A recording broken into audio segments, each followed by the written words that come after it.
Hello guys and welcome to today's Los Blancos podcast. Today we will be doing an El Clasico preview, so let's hope we win today's El Clasico. It will be a really good one, as of always. It's El Clasico. Who doesn't love an El Clasico?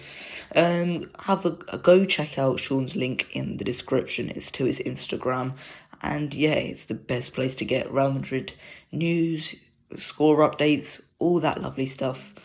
Just click the link below. Okay, so let's get right into today's podcast. Okay, welcome to today's Los Blancos podcast, and basically today we're only going to be doing an El Clasico preview. Tomorrow we will be most likely doing an El Clasico review after hopefully a Real Madrid win. But yeah, let's see what happens today. I'm super excited for the El Clasico today. You know, it's going to be a classic. You know, for the first one without Messi or Ramos, it's going to be. It's going to be interesting. It's definitely not, the best competitively in many years we've had El Clasico, but I think it's a big game, and for Barcelona it's a big game because they've not been in great form. An El Clasico can change a team's season. Same goes for us. We've been up and down this season. Before the international break, we had a poor run of form. But I think, El Clasico can change a season just like that. So I think, today is going to be an important game. So what do you think on today's El Clasico? Yeah, of course. It will be a very important game, like you said. It's early in the season, but this is a game that can change the course of the season because Barcelona are not too far behind us in the league table, and a win could actually, I think, if I remember correctly, when I checked the league table this morning, if Barcelona win today, that they can jump ahead of us. So Real Madrid need to be very careful, of course. We need to go out for the win. But of course, we need to be very careful and stuff, not to, put too much of our eggs in one basket and cost us the game. But this is an important game for us. It's still early in the season, but it can definitely define our season. Yeah, so without further ado, let's get right into, what we think Barcelona are going to do now. Barcelona ain't in good form. They've done really poor in the Champions League, especially. But in the league, they've managed to scrape wins and, just about get the wins that they needed. So I want to highlight a player on their team, one player that's probably the danger man for them. It's Ansu Fati. Now, Ansu Fati's returning off of a very, very bad injury. It took him almost a year out of the game. And he's coming back, and he's almost like he hasn't spent any time out. So I think we've got to be careful of Ansu Fati, especially he likes to play down the left, and as we know, we don't have Carvajal is back, but there will be doubts about his fitness. So I think it will be a difficult time. We will have a difficult time to stop Ansu Fati down the right, regardless of whether Dani Carvajal plays or not. But I think if we manage to nullify Ansu Fati and Memphis Depay as well, I think we've nullified most of Barcelona's team. So what do you think on Ansu Fati? Yeah, of course. Ansu Fati recently came back from an injury, and he actually started well. We seen that he actually was playing. He was sharp. He was making nice and neat touches. I think it didn't seem that he lose any of his speed. So that's going to be a bit of a night for Lucas Vazquez to handle him. So the Ansu Fati actually he isn't just like a winger who is fast and who is direct. He actually has some nice touches. Yeah, he can link up with his teammates, come inside, and he can also play as a number 9. So he actually has an eye for goals. So that will be something that Real Madrid will have to worry about, because Memphis is a good goal scorer and Ansu Fati is a good goal scorer as well. And they're both, I'm not going to say similar, but they can do similar stuff. So two of them, and I'm sure Barcelona are going to use Luke de Jong as well. So I think Real Madrid will have to have a different kind of players that they should be worried about. But I don't think that Luke de Jong is the main. Of course, Luke de Jong can score and add goal, but I don't think he is any major any major threat to us because of the way Real Madrid play. We are mostly caught out on counter-attacks, etc. So players like Ansu Fati will be the players that we should be looking out for. And I just think that we need to contain him no matter the system. I'm sure that we're going to get to that shortly. But we need to contain Ansu Fati because Memphis Depay may start a bit more centrally. And I'm sure that Alaba and Militao, they both have speed so that they can cater for him. But it's Ansu Fati actually could definitely be the danger man if he starts today, because he didn't start the Champions League game midweek. So I assume that he is being rested for this game so he can be fresh. Yeah, I'm going to quickly read out Barcelona's predicted 11. Goalkeeper Marc-Andre ter Stegen, right back Sergio Roberto. The two centre backs will be most likely it will be Eric Garcia and Sir Piqué. Left back will most likely be Alejandro Balde, the youth academy player from La Masia. DM will be Busquets, and central midfielders will be most likely De Jong and Gavi. And left wing most likely will be Ansu Fati, and up front you will have Depay on the right, this is probably the most interesting one on the right. That we will have Serginho Dest, which it's quite interesting because he's obviously a right back by trade, but Koeman's obviously had this switch of this season, going away from the Barcelona way and trying to just put crosses in the box for Luke de Jong, which is, when you've got Luke de Jong, that's the only thing you can do really. But I mean, it's still, I'm sure the Barcelona fans ain't too happy about that. Just playing to Luke de Jong's strengths. I mean, it's not a great look for Barcelona. But I think a danger man can be Sergio Aguero. Now he's obviously had a lot of injuries, and his future's been in doubt because of the fact that he was promised to play with Messi, but obviously Messi left. So I think there's been rumours that he's not happy at Barcelona, but on his day and when he's fit, he's still one of the best he's still one of the best strikers in the world. So we've got to look out for him. What do you think on Sergio Aguero? Yeah, of course, Sergio Aguero, of course, hasn't really caught fire yet at Barcelona because he's been injured. But we have seen in some of his Manchester City games, even when he's been injured and he returns, he scores because he is such a good player, a clinical player, an experienced player, world-class player. He understands the game well.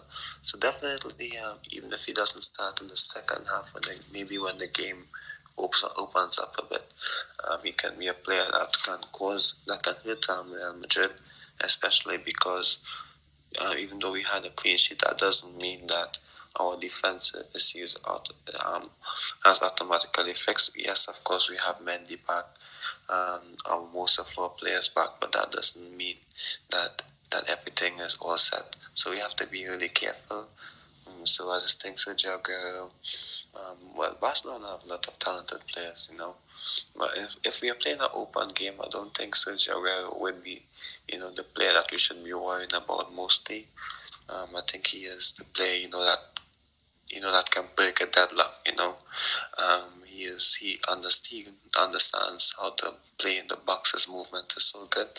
So I really hope that Alaba and Militao are up to it because Mendy actually does well in terms of stabilizing the defense, from counter attacks, in terms of his alignment with his other defenders.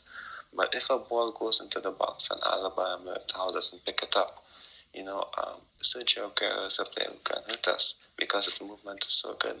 Because sometimes Mendy can be doing well, Casemiro can be doing well.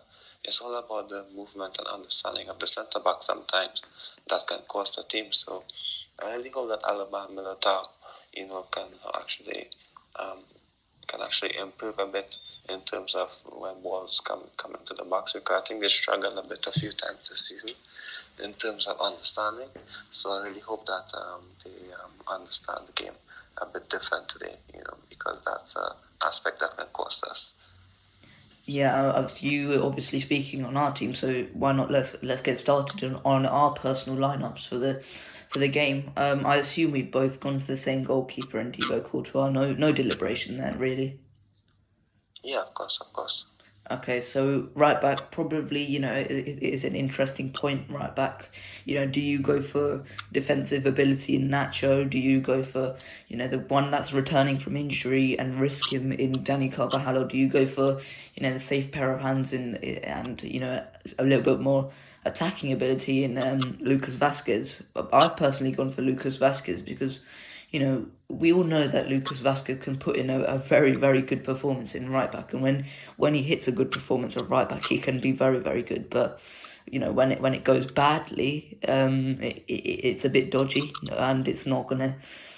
And especially against someone like Ansu Fati, it could go terribly wrong.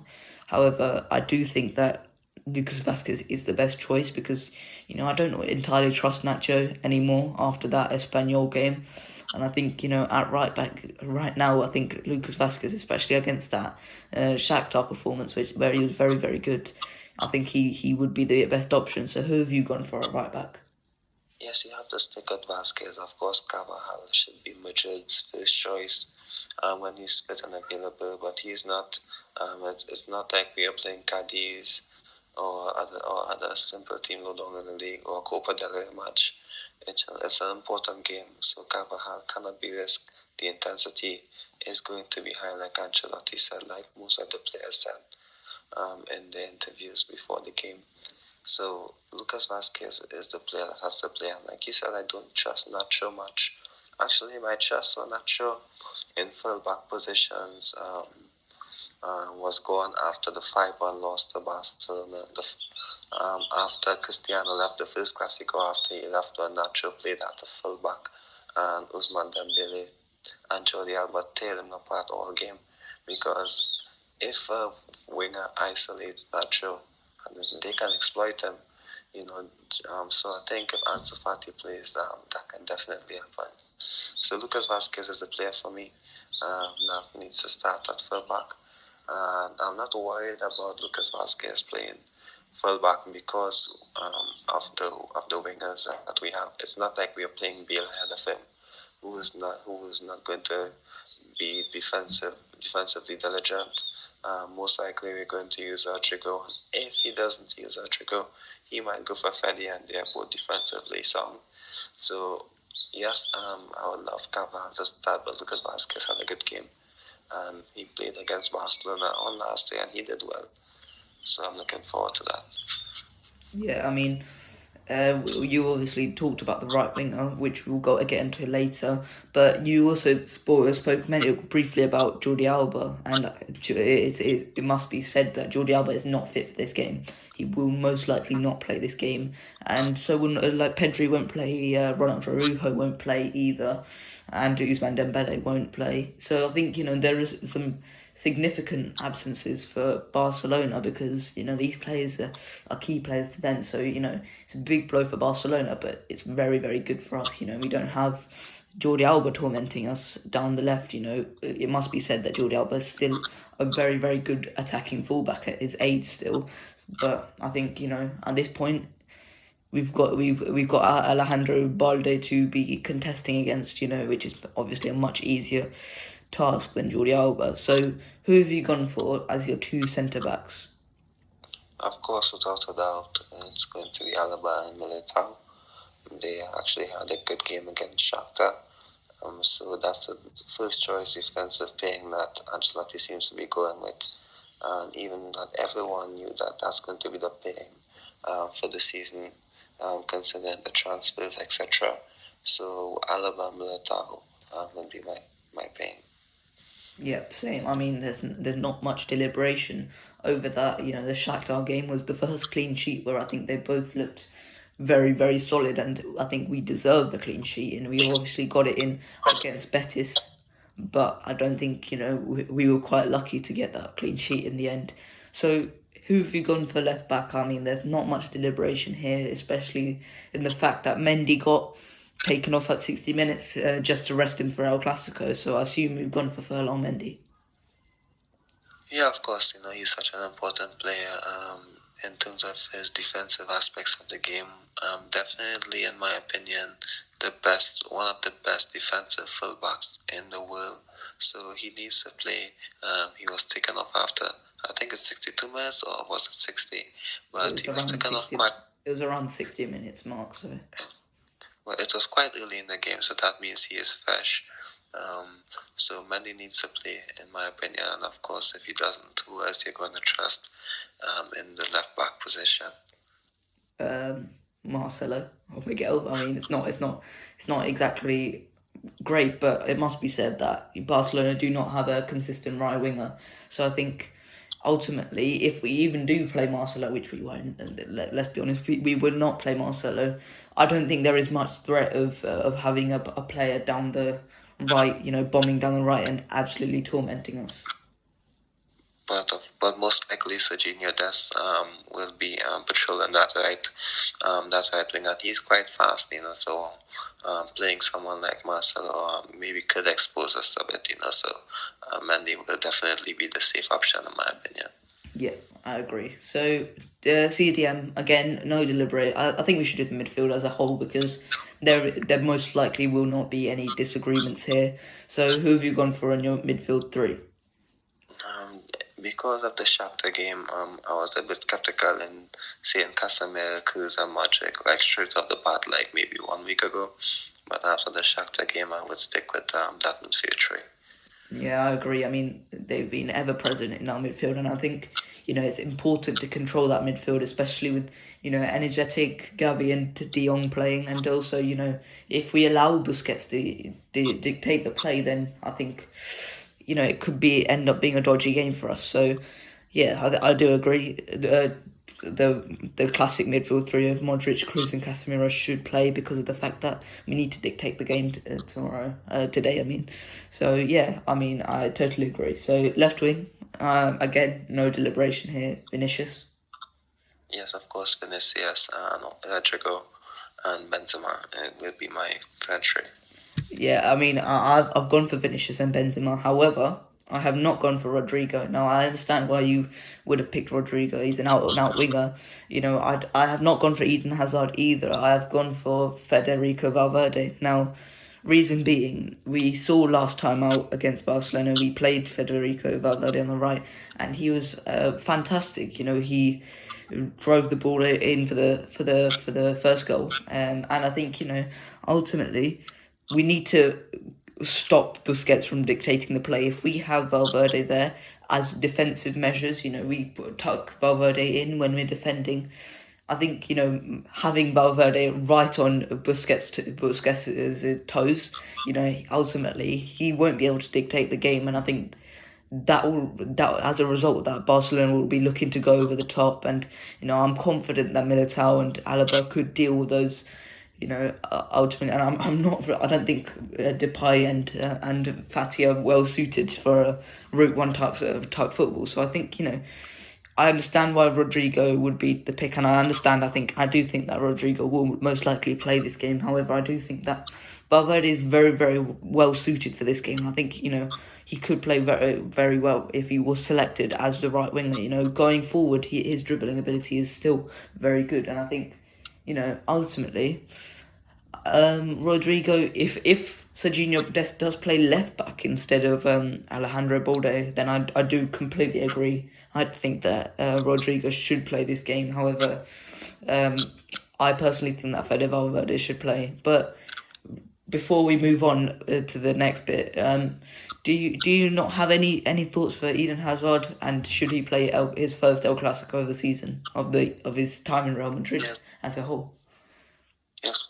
Yeah, I was going to get to that, and that's actually shocking, by the way. But I'm going to get to that exactly. And firstly, before I get to that, I'm going to say why I chose Rodrigo and Vinicius and that's mainly because of the Barcelona, and that's one of the reasons for that is because of the Barcelona backline, and because we have Hazard back, and Hazard can be a substitute, and I'm going to get to that shortly. But because it's Eric Garcia and Piqué will most likely be the centre backs, I think if we use Vinicius and Rodrigo in the channel, I think that can seriously exploit that Barcelona defense. Fede Valverde did that on last season, but I just think that Vinicius, if we utilize Vinicius and Rodrigo a lot between those inside channels between the fullback and the centre back, especially if it's Sergio Roberto on that right back, I think Vinicius can cause a lot of damage in between that channel. So that's definitely why I would like speed and directness, because it's going to cause the Barcelona backline a lot of problems. If we have both Vinicius and Rodrigo, they're supporting Benzema. And I know normally I would say, if we can keep Rodrigo on the bench, we have a fresh option, to strengthen the right wing, especially if, it's not working out. But I think because Carvajal has returned, because Hazard is back, I think if you play Eden Hazard on the right, Carvajal behind him as a substitute, that can actually freshen up the wing. So that's why I definitely think Rodrigo should start, because of Hazard's availability off the bench, and Carvajal as well, to freshen up the wing in case Rodrigo gets tired or he can't do it anymore because of injury, God forbid. So that's why I definitely will place Rodrigo on the right, because we have reinforcements to replace him if he is injured. So I think Hazard can be important, especially off the bench. Even if we are ahead, if we are chasing the game, when the scores is level, I think we know what he can do. Maybe last 95 minutes, he can definitely be impactful. So it's going to be his first Clasico, so I think he will be motivated. So maybe give him 25 to 30 minutes, to make an impact on the game. So because Rodrigo starts for me, of course he needs players off the bench. I think Hazard, that's where he comes in. One thing I would say about that, one of the other reasons I did put Valverde on and put Rodrigo and Hazard on the bench is because we both know that Eric Garcia's start to Barcelona life hasn't been the easiest for him, and he's had quite a few red cards. Now the guy is obviously a very he's so red card prone. He keeps on making so many mistakes, and I think if we bring on an energetic Rodrigo and a Hazard who's ready to take risks against Barcelona, I think it could draw Eric Garcia to make a few fouls. And once Eric Garcia is gone, I think then it's Clement Longley, who again is another player who's very foul prone, and he'll make a clumsy mistake. So I think this Barcelona defense, once they get a bit tired, and once the game wears on, they can make a few silly fouls here and there, and Eric Garcia can give away a few silly fouls. So I think later on in the game, if we just have Rodrigo continuously dribbling at them, running at them, and just causing problems, Eric Garcia is bound to make a dangerous foul. And as we saw last time in El Clasico, Cruz can score a free kick or two. Yeah, of course. We can also, because they can also win a lot of penalties as well. Not just Rodrigo and Hazard, but also Vinicius. And of course, we have a lot of overlapping players, and Lucas Vazquez and Carvajal. I think Carvajal might be utilized in the second half, in my opinion. Maybe for the last 30 minutes. I don't think Ancelotti will trust Lucas Vazquez for the entire match. I think it's just to keep it simple, keep it fresh. Then Carvajal might be utilized in the second half. Maybe I'm wrong, but I think that Ancelotti will be tempted to use Carvajal, especially if he's fit. He knows that Carvajal cannot play the entire game, but he knows what Carvajal brings.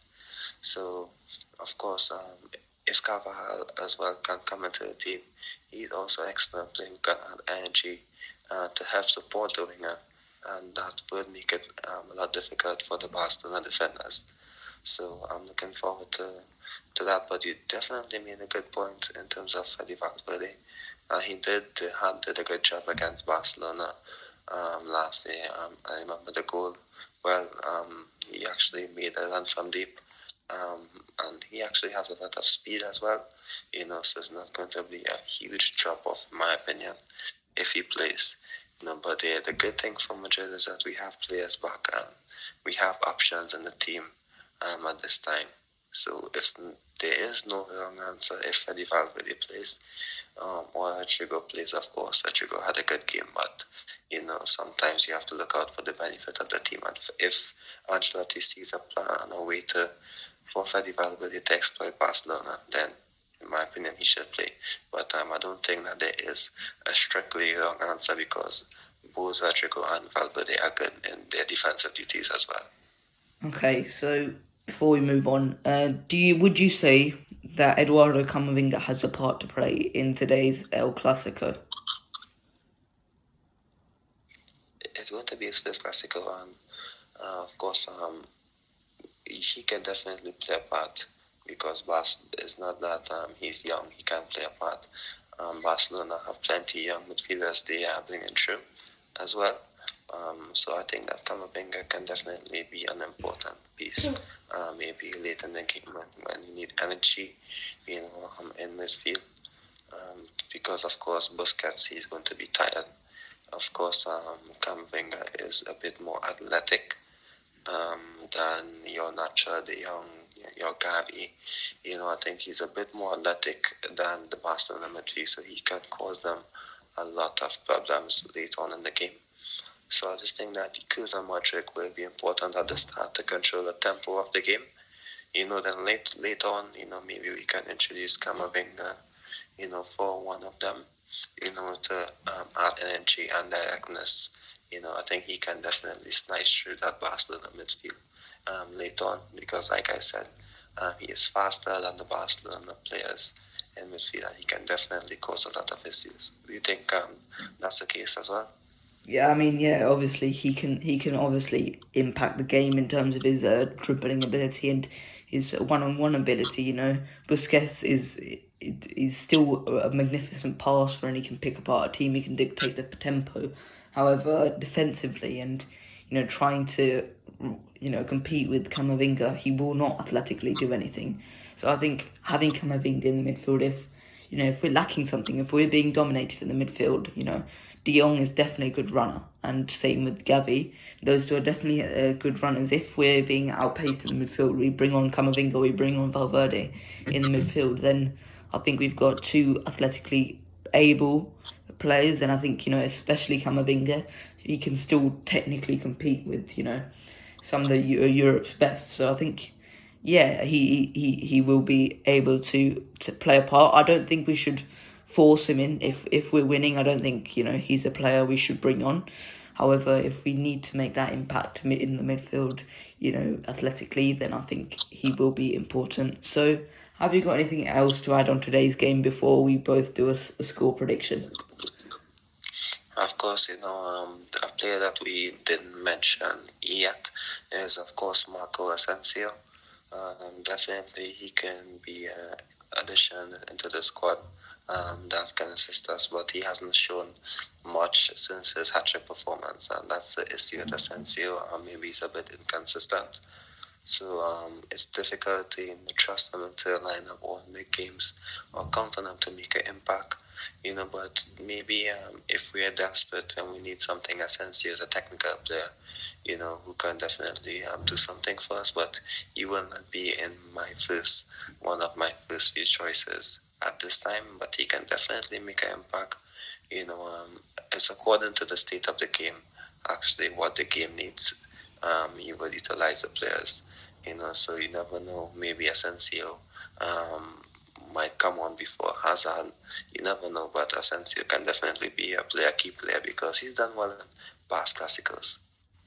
Yeah, obviously, Marco Asensio is my favourite player, but in past seasons he's been so inconsistent.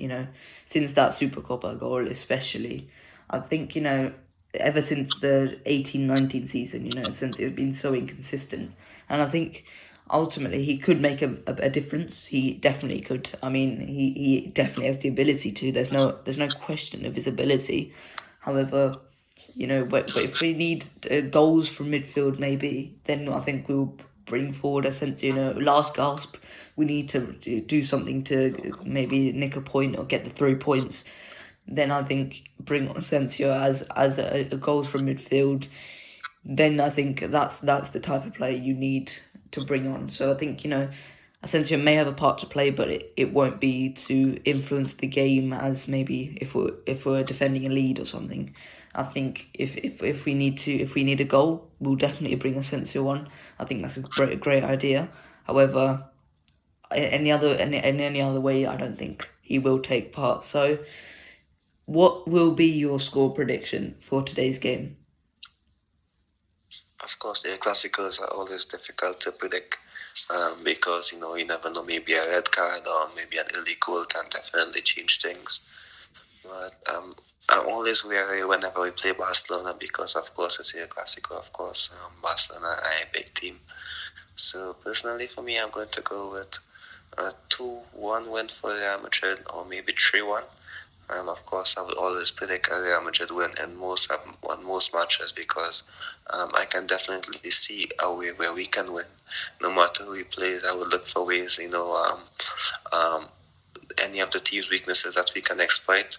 So I'll mostly go for Madrid wins because of that. If you look at it in both ways, Barcelona can definitely see weaknesses in this team as well. So that's why I think that they might get a goal or two. So maybe it can be 2-2 or 2-1 to Real Madrid. Yeah, I'm gonna go for a 2-0 win for Real Madrid with a 95th minute Casemiro red card because that always happens in El Clasico. So yeah, I mean, I would love it if we win by 5-0 or something, but it's unlikely. This is the first time I've had a Real Madrid, where I think we could actually blow Barcelona out the water. In a long time anyway. I think I would love it if we absolutely demolish Barcelona and put more sorrow into the Barcelona fans because the past, we've had some terrible defeats in the past. I would love to inflict one that would genuinely, hurt Barcelona fans a lot.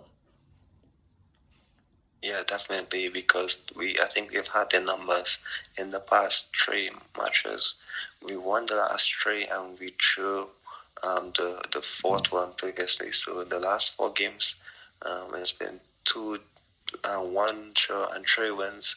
We haven't lost at the Camp Nou in the last once in the last 8 games, I think, if the stats are correct, if I can remember correctly as well from my research. So I think we've had the numbers ever since that 2018-19 season. I think we've been the better team in the Clásicos. So I'm definitely looking forward to this game. I definitely think that we have the better squad, the more informed players.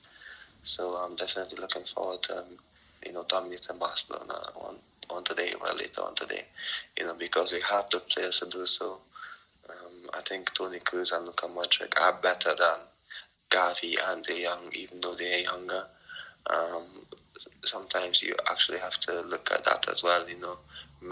Many people or pundits will not, rate Toni Kroos and Luka Modric because they are old, they are past it, they don't have the energy to keep up. But if you can ask Toni and Luka to keep the energy levels for 60 minutes until Camavinga or Fede Valverde freshens up the midfield, I think they can definitely do that. So I think we have the better team. We have the more informed players. My only concern is, of course, some of the defensive lapses that Alaba is capable of, that Militao is capable of. That can definitely cost us in moments. But with Mendy back, I'm a bit more confident with that. Because Carvalho is an option off the bench, I'm confident, and of course Casemiro as well, who was rested because of course he was rested because Real Madrid had no games after the international break, and Casemiro of course was injured as well, so he didn't travel even though so that's definitely a key piece in the puzzle for me. Casemiro being fit 100%. Yeah, okay, so let's hope we win today. Thank you guys for listening to today's Los Blancos podcast. Join us tomorrow for a review of the game, and I'll see you guys later. Bye-bye.